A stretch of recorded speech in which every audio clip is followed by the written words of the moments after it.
Okay మరి stuffed మిర్చి చూసేసారు కదా, ఇప్పుడు నెక్స్ట్ వెరైటీ చూద్దాం. సో వీణగా రెడీయా మీరు? రెడీ. మీరు ఏంటి కాజు కోఫ్తా కర్రీ కదా అండి? ఓకే ఓకే అండి, మరి కాజు కోఫ్తా కర్రీ కావాల్సిన పదార్థాలు ఏంటో చూద్దాం. కాజు కోఫ్తా కర్రీ తయారు చేసే విధానం: మైదా అరకప్పు, జీడిపప్పు పేస్ట్ 1 కప్పు, ఉల్లిపాయ పచ్చిమిర్చి పేస్ట్ 2 టేబుల్ స్పూన్లు, టొమాటో పేస్ట్ అరకప్పు, అల్లం వెల్లుల్లి పేస్ట్ 1 టీ స్పూన్, బంగాళదుంప తురుము 1/2 కప్పు, వేయించిన ఉల్లిపాయ ముక్కలు కొద్దిగా, కార్న్ ఫ్లోర్ 2 టేబుల్ స్పూన్లు, తరిగిన ఉల్లిపాయ 1, ఉప్పు తగినంత, కారం తగినంత, పసుపు చిటికెడు, క్యారెట్ తురుము కొద్దిగా, తరిగిన పచ్చిమిరపకాయలు 3, దాల్చిన చెక్క చిన్న ముక్క, ధనియాల పొడి 1 టీ స్పూన్, బిర్యానీ ఆకు 1, జీలకర్ర పొడి 1 teaspoon, garam masala 1 teaspoon, జీడిపప్పు కొద్దిగా, నూనె డీప్ ఫ్రైకి సరిపడా, కొత్తిమీర కొద్దిగా. ఓకే అండి, మరి కావాల్సిన పదార్థాలన్నీ చూసారు కదా, ఇంకా లేట్ చేయకుండా ప్రాసెస్ చూసేద్దాం. సో వీణా గారు స్టార్ట్ చేద్దామా? ఓకే. సో ఫస్ట్ కోఫ్తా చేసుకుందాం. సో అది పిండి రెడీ చేసుకుందామా? ఓకే. సో ఆయిల్ కూడా హీట్ పెట్టేసుకుందామా?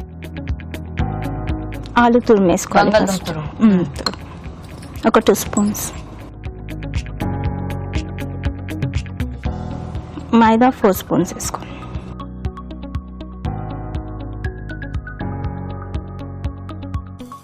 కార్న్ ఫ్లోర్, కాజు పేస్ట్ కొంచెం గట్టిగా చేసుకోవాలి. ఓకే.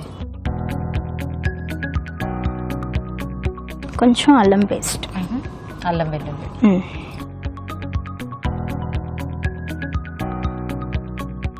కొత్తిమీర, ఓకే,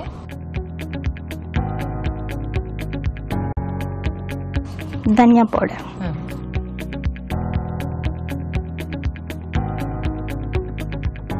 పచ్చిమిర్చి చిన్నగా చాప్ చేశాను. సో కోఫ్తాస్ లో కాబట్టి సన్నగా సన్నగా,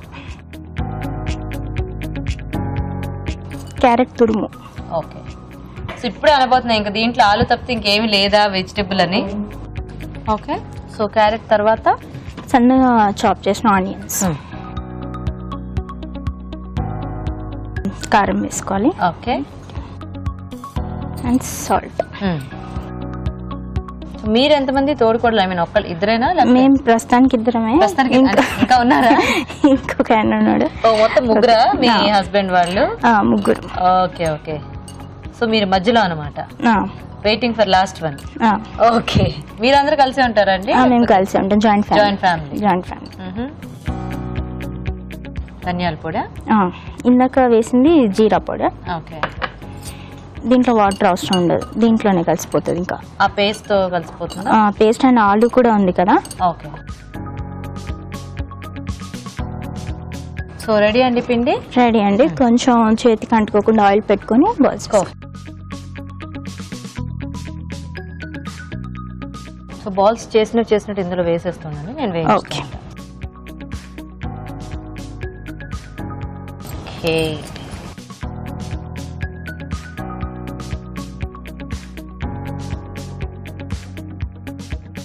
సో మీ వారేం చేస్తూ ఉంటారు వీణా గారు? బిజినెస్.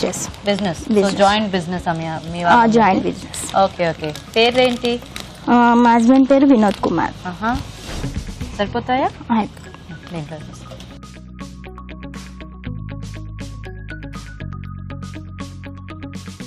ఓకే. అందరూ పెట్టేసేయండి అది. సో ఇప్పుడు మనం ఇంకా కర్రీ చేసేసుకోవచ్చు కదా.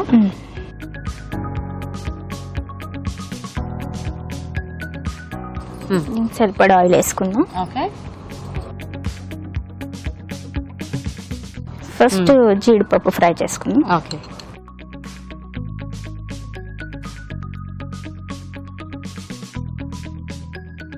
వేయించి పక్కకు తీసేయాలా? పక్కకు తీసేయాలి. యాక్చువల్లీ వంట రాకపోయినా మీ ప్రోగ్రామ్ చూసి అన్ని నేర్చుకోవచ్చు కదా. సో ఇట్లా కొత్తగా పెళ్ళైన వాళ్ళకి, వంటలు నేర్చుకునే వాళ్ళకి ఈజీగా అనిపిస్తూ ఉంటాయి. ఓకే. సో నెక్స్ట్ బిర్యానీ ఆకు వేసుకుందాం. దాల్చిన చెక్క. ఓకే. మసాలా ఓన్లీ దాల్చిన చెక్క ఒకటే? ఒకటే. తర్వాత కొంచెం అల్లం వెల్లుల్లిపాయ పేస్ట్.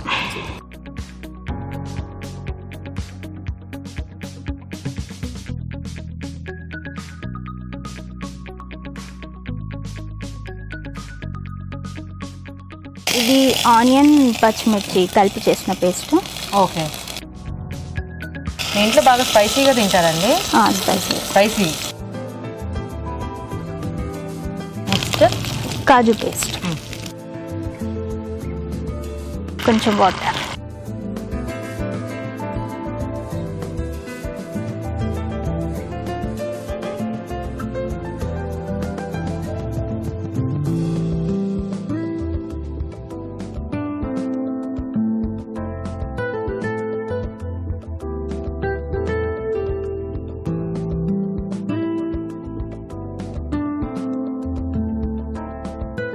ఇప్పుడు టమాటో ప్యూరీ.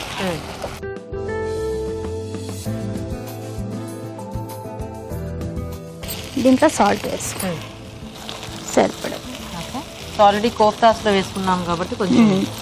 ఈ పేస్ట్ చేసేటప్పుడు దేంట్లో వేయలేదా మీరు? ఉల్లిపాయలు కానీ వేసాను, లైట్గా వేసి. ఓకే, తర్వాత దీంట్లో వాటర్ వేసుకున్నాం.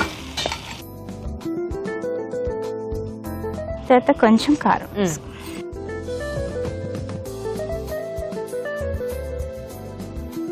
అన్ని చేత్తోనే నేర్పించారా కొలతలు? ఈజీగా ఉంటుంది. ఓకే, అదే చాలా మందికి అంటే బాగా వంట చేసే వాళ్ళకి లైట్ గా వేసుకోవాలి సాల్ట్. వాళ్ళకి కూడా ఇప్పుడు స్టిల్ ఇంకా చేత్తోనే వేస్తూ ఉంటారు, అంటే అలా అయితేనే కొలత బాగా తెలుస్తుంది అని. జీరా పౌడర్ పెద్దవాళ్ళ వేస్తూ ఉంటారు. జీలకర్ర పొడి. ఓకే, ధనియా powder. Okay, garam masala powder. Okay. నేను కలర్ చూసి చేస్తా, అంటే ఏదైనా కలర్ చూసి అది ఎట్లా ఉంది అనేసి, అంటే ఉడికిందా లేదా అంటే కలర్ చూసి బాగుందా లేదా అనేసి. ఇది బ్రౌన్ ఆనియన్స్. ఓకే, సో కొంచెం ముందు వేయించేసి పెట్టుకోవాలా? ఇప్పుడు కలర్ చూసి చెప్పండి ఎలా ఉందో. బాగుందా? బాగుంటుంది. ఒక టేస్ట్ ఎలా ఉంటుందో కూడా కలర్ చూసి చెప్తా. టేస్ట్ కూడా కలర్ చూసి ఎలా ఉంటుందో చెప్తా. దీంట్లో కోఫ్తా. ఓకే, సో మనం ముందు వేయించి పెట్టేసుకున్న కోఫ్తా జాగ్రత్త.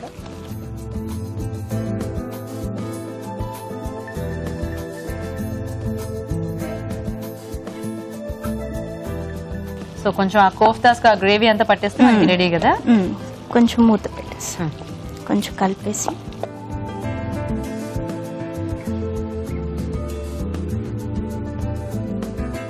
సో కాస్త ఒక 5 minutes వెయిట్ చేస్తే రెడీ అయిపోయింది.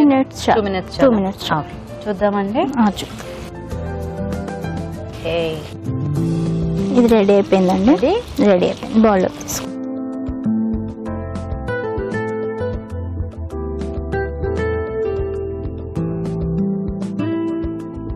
ఓకే, సో రెడీ అండి. కాజు కోఫ్తా కర్రీ రెడీ. టేస్ట్ చేసి ఎలా ఉందో తప్పకుండా. కాజు కోఫ్తా కర్రీ కూడా రెడీ అయిపోయింది. టేస్ట్ చూసే ముందు తయారీ విధానం ఇంకోసారి చూద్దాం. కాజు కోఫ్తా కర్రీ తయారు చేసే విధానం: ఒక బౌల్లో బంగాళదుంప తురుము, మైదా, కార్న్ ఫ్లోర్, జీడిపప్పు పేస్ట్, అల్లం వెల్లుల్లి పేస్ట్, కొత్తిమీర, జీలకర్ర పొడి, తరిగిన పచ్చిమిరపకాయలు, క్యారెట్ తురుము, ఉల్లిపాయ ముక్కలు, కారం, ఉప్పు, ధనియాల పొడి వేసి కొద్దిగా నీళ్లు పోసి బాగా కలుపుకోవాలి. ఈ మిశ్రమాన్ని కొంచెం కొంచెం తీసుకుని కోఫ్తాల్లో చుట్టుకుని కాగే నూనెలో వేసి డీప్ ఫ్రై చేసుకోవాలి. ఒక పాన్ లో నూనె వేసి జీడిపప్పు వేసి వేయించి పక్కనుంచాలి. అదే పాన్ లో బిర్యానీ ఆకు, దాల్చిన చెక్క, అల్లం వెల్లుల్లి పేస్ట్, ఉల్లిపాయ పచ్చిమిర్చి పేస్ట్ వేసి వేగాక జీడిపప్పు పేస్ట్ వేసి వేయించాలి. దీనిలో టొమాటో పేస్ట్ వేసి కొద్దిగా నీళ్లు పోసి ఉడకనివ్వాలి. తర్వాత కారం, పసుపు, జీలకర్ర పొడి, ధనియాల పొడి, గరం మసాలా, వేయించిన ఉల్లిపాయలు, ముందుగా సిద్ధం చేసుకున్న కోఫ్తాలు వేసి దగ్గర పడినివ్వాలి. ఆపై వేయించిన ఉల్లిపాయ ముక్కలు, కొత్తిమీర, వేయించిన జీడిపప్పుతో గార్నిష్ చేసుకుంటే కాజు కోఫ్తా కర్రీ రెడీ.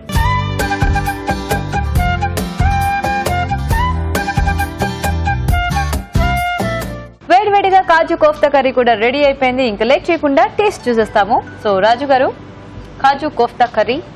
చక్కగా కోఫ్తాల్లో కాజు వేశారు, పేస్ట్ లో కాజు వేశారు, చాలా వేశారు యాక్చువల్గా. మీరు కూడా తీసుకోండి వీణ.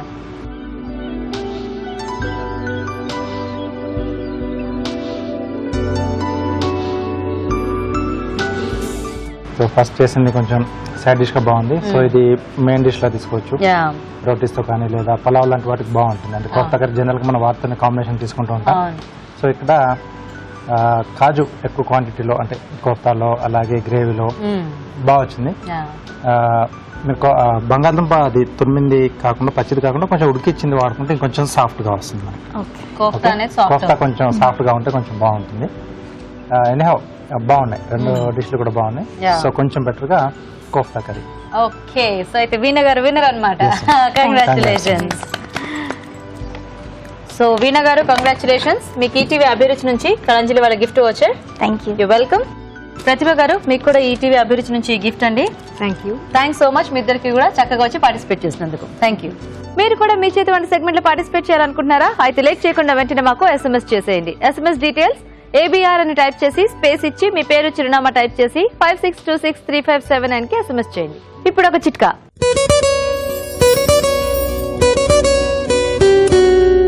మీకోసం మరో చిట్కా.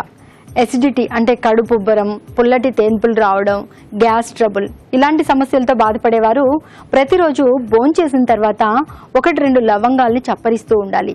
ఇలా కనుక చేస్తూ ఉన్నట్లయితే క్రమంగా ఈ ఎసిడిటీ బాధలన్నీ కూడా తగ్గుముఖం పడతాయి.